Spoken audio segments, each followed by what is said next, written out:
There are many different types of personality traits worthy of discussion, but I will discuss only a couple here. When we say personality traits, we are talking about individuals' stable tendencies that lead to expected and regular ways to respond when interacting with others.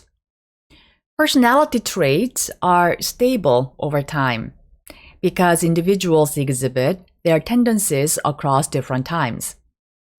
As years go by, personality traits do not change that much. Personality traits being relatively cross-situational means that across different situations, across different relationships, people exhibit their tendencies in similar patterns. Narcissism can be a personality trait, but for a small portion of population, it is a disorder, medically diagnosable designation, and there's no cure for an extreme level of narcissism when diagnosed as a disorder. We will discuss narcissism not as an extreme case, but as a personality characteristic that we may have a varying degree of. Some people have almost no narcissistic tendencies, but others have more. Researchers have investigated narcissism quite extensively and introduced various types of narcissism. Just to give you some examples, compensatory narcissism stems from insecurity and weakness. Their narcissistic behaviors are not from self-confidence and are not from high self-esteem. Deep down, they are weak. So, in order to compensate for their insecurity, compensatory narcissists displays passive, aggressive, and avoidant tendencies to manipulate their own social standings to others or to self. On the other hand, acquired situational narcissism is often brought on by wealth, fame, success, and other trappings of celebrity. Fans, assistants, tabloid media all play into the idea that the person really is vastly more important than other people, triggering a narcissistic problem that might have been only a tendency or latent, and helping it to become a full-blown personality disorder. A popular Korean word similar to acquired situational narcissism is 연예인병, celebrity syndrome or something. It doesn't have to be celebrity to have acquired situational narcissism. People who achieved a certain level of success may develop this type of narcissism. Many of us have someone narcissistic in our personal and social network. From my own personal experience, I can tell you that it is not fun to converse with narcissists. It is sometimes even frustrating.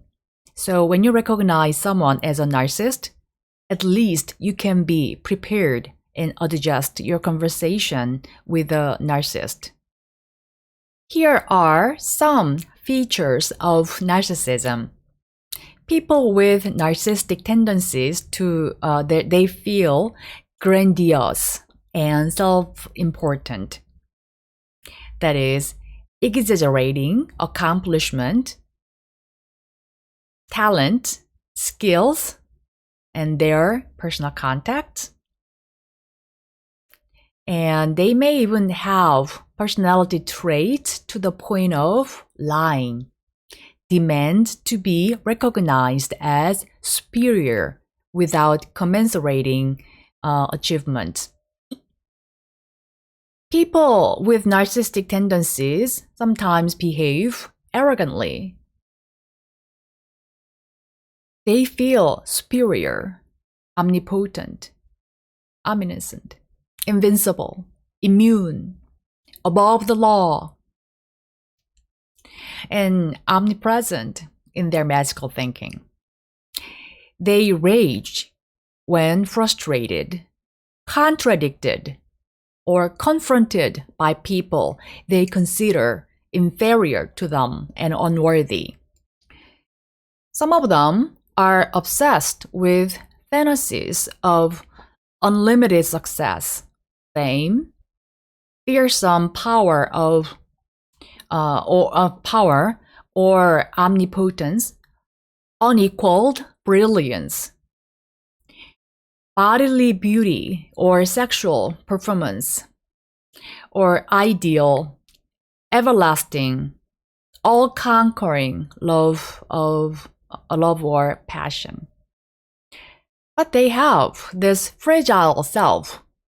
Deep down, they have low self-esteem. They require excessive admiration, adulation, attention, affirmation, or failing that, they wish to be feared and to be notorious. They tend to be interpersonally exploitative. That means they use others to achieve their own ends. Exhibitionism, here, it's basically show off. They want to brag about their qualities. And when it comes to relationships, it's impersonal, mostly. It is difficult to develop meaningful and intimate relationships with narcissists. Narcissistic people feel entitled.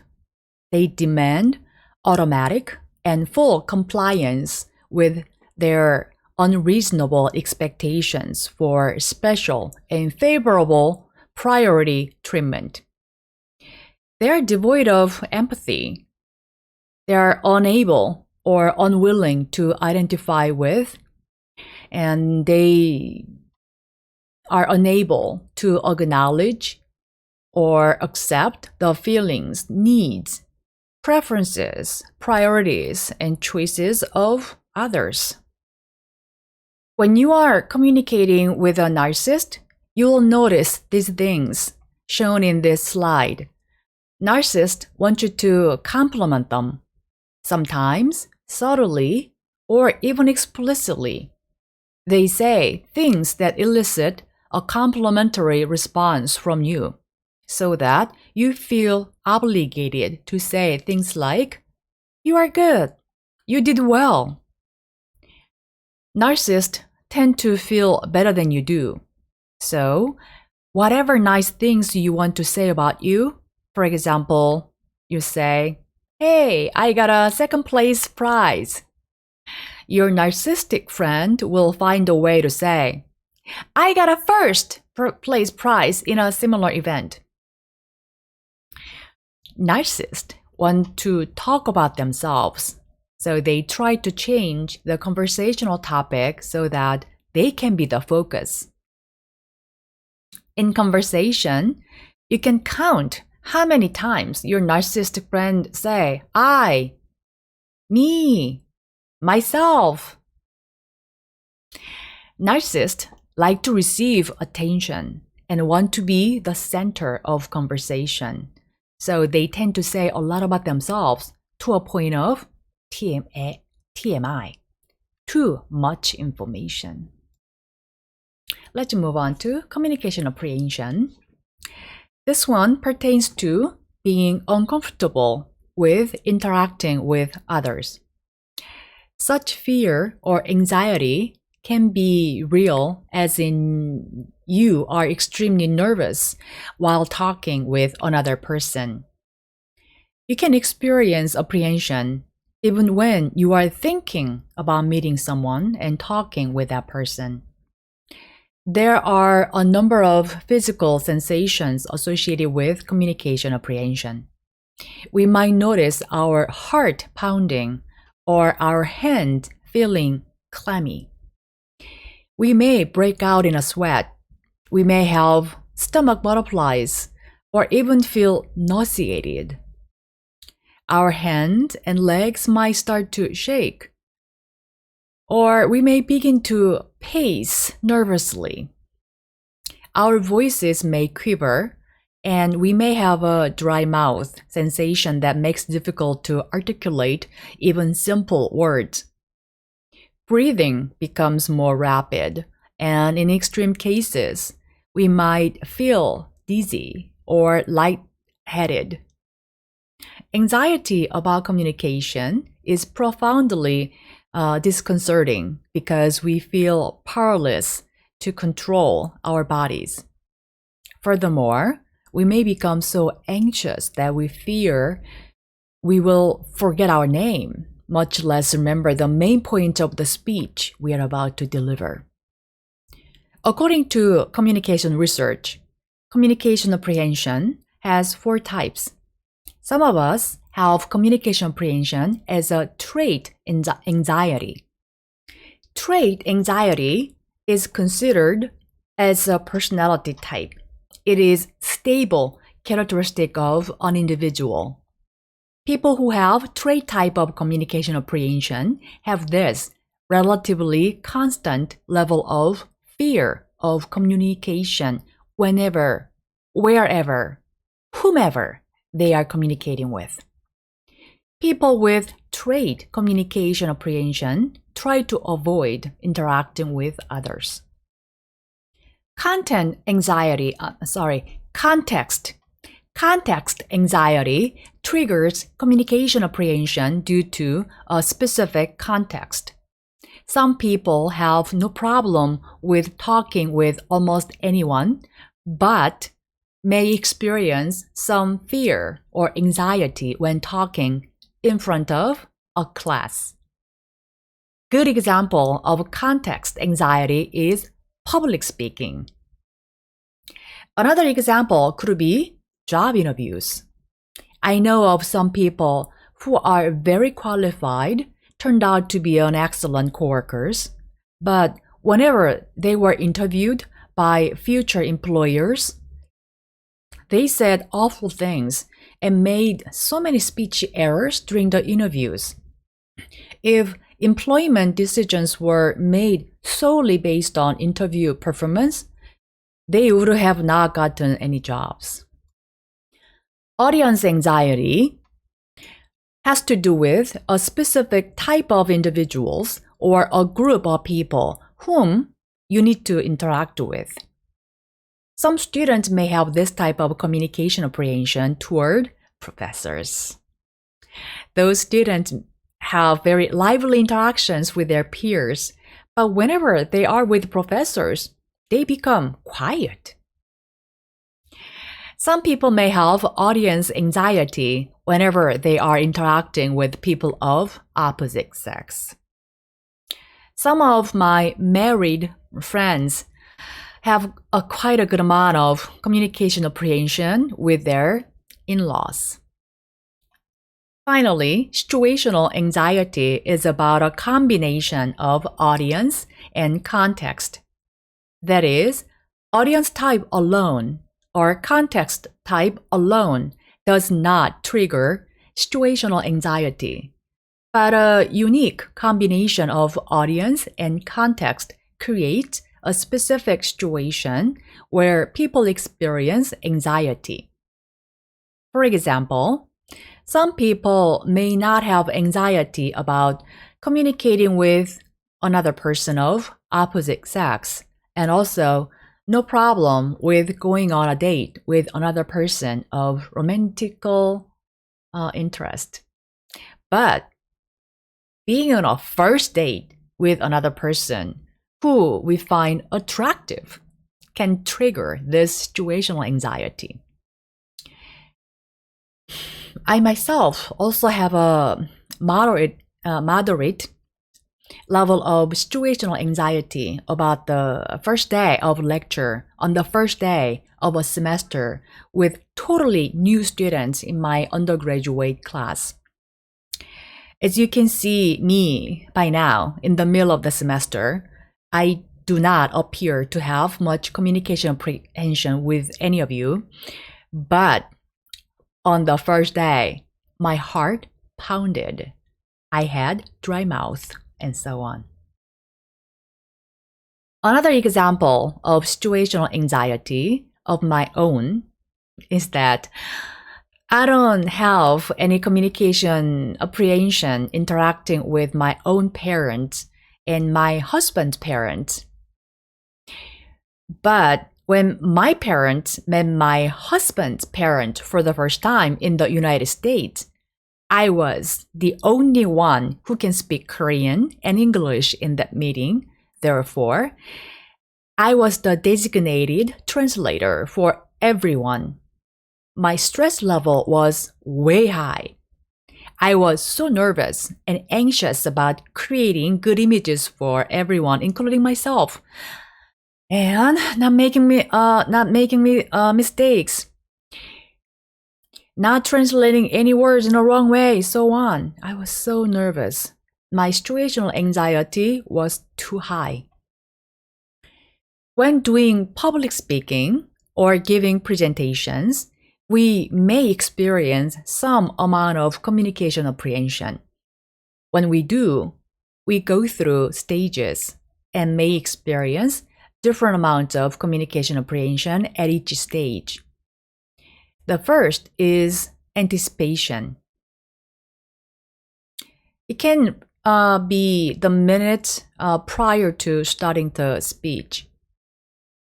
We experience anxiety even before starting a speech.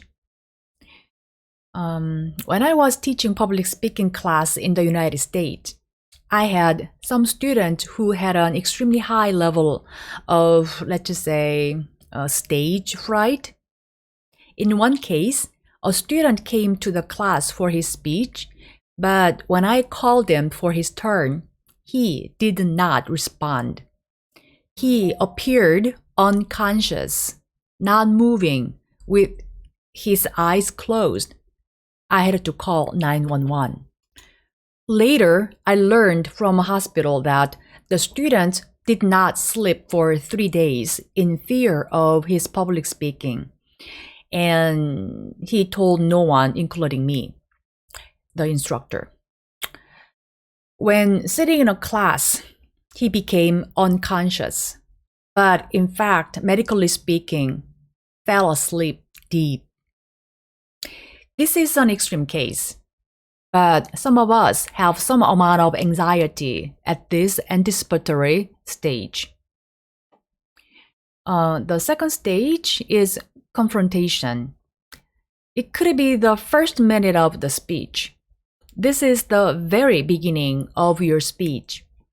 Usually, the first few minutes of your speech, you show signs of nervousness. You may fidget, shake a little bit, keep clearing your throat, and so on. The third stage is adaptation. It could be the last minute of the speech. As you continue the speech, the middle and ending sections of your speech, you show some level of adaptation to the environment. You notice how the audience responds to your speech. You even manage to adjust your words and gestures somewhat to enhance interactions between you and the audience. Finally, the release stage.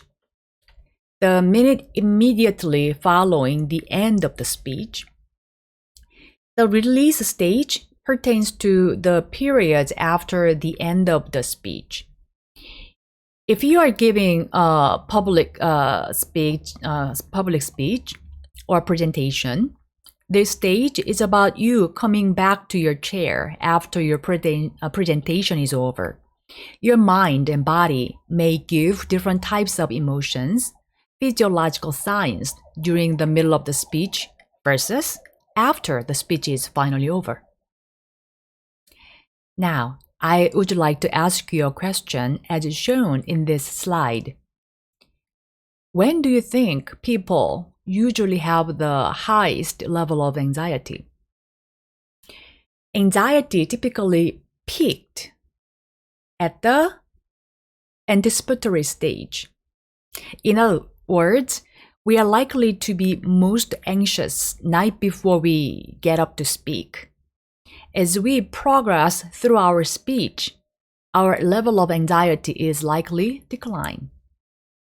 So, when you plan your speech, you may need to use some techniques to manage your nervousness across different stages so that you can decrease the overall level of stress you experience.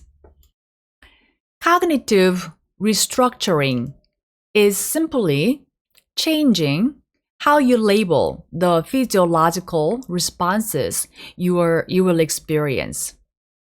Rather than thinking of public speaking as a dreaded obligation, make a conscious decision to consider it as an exciting opportunity.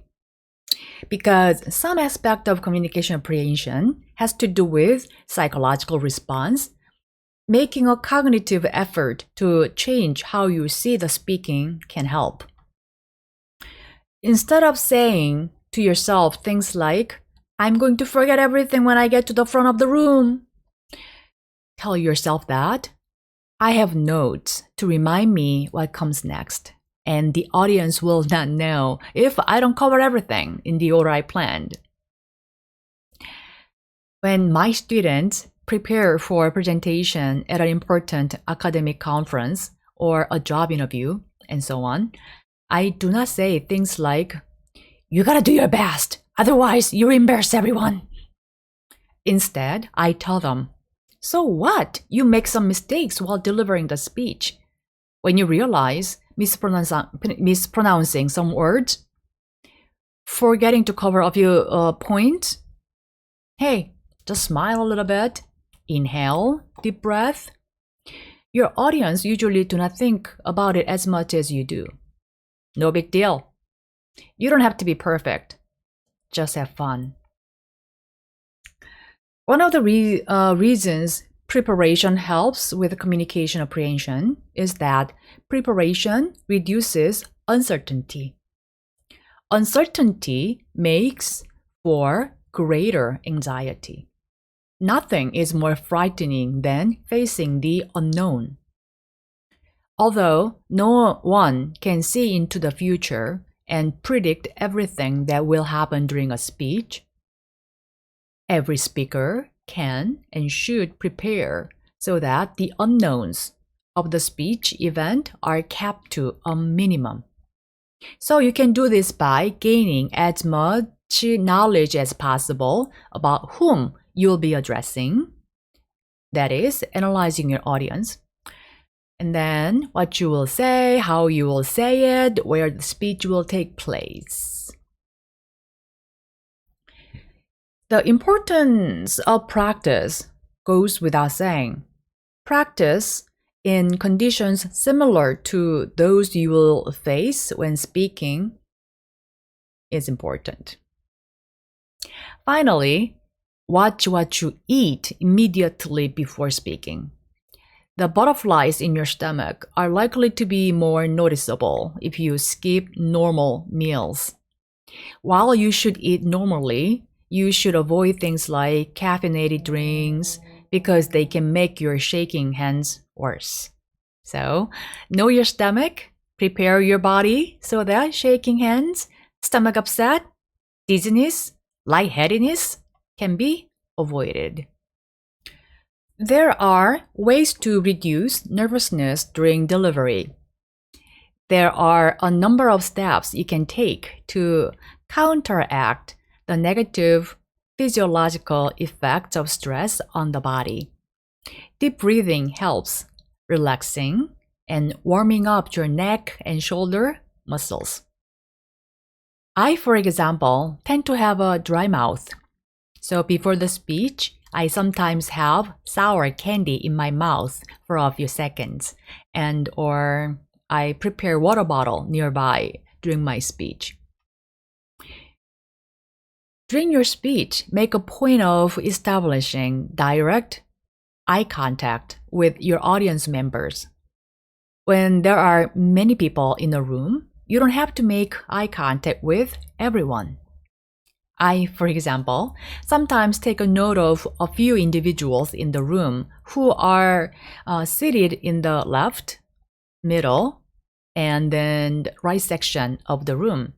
And I look toward them during my speech so that I can appear as if I'm paying attention to various people in the room.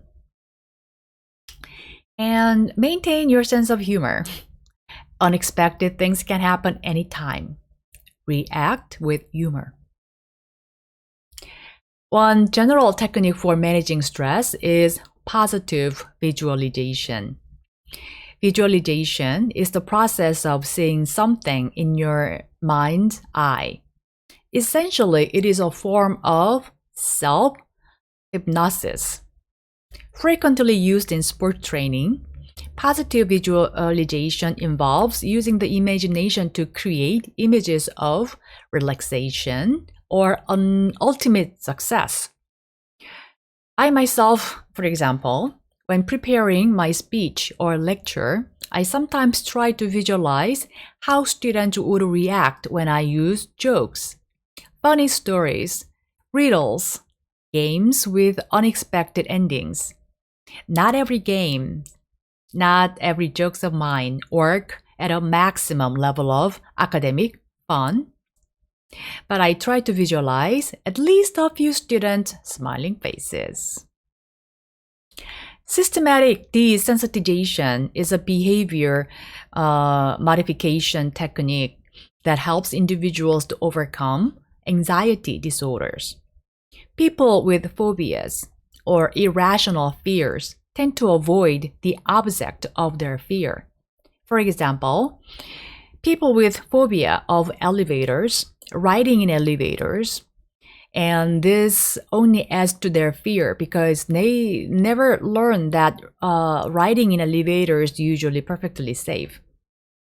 Systematic desensitization changes this avoidance pattern by gradually exposing the individual to the object of fear until it can be tolerated. So, if some of you have fear about job interviews, find a way to desensitize you or self by participating a good number of small interviews, whether it is formal or informal. Finally, most of us are not natural-born speakers. I myself was not a good speaker and not a good communicator and so on. I am not great and not perfect. I admit that. I know that. I still have a long way to go. But believe me, after researching and teaching interpersonal communication for nearly 25 years, my friends, family members have told me how much I have improved. Increased exposure to public speaking, getting some basic understandings of communication theories and principles, and trials and errors, practice can help us improve our communication competence and communication skills.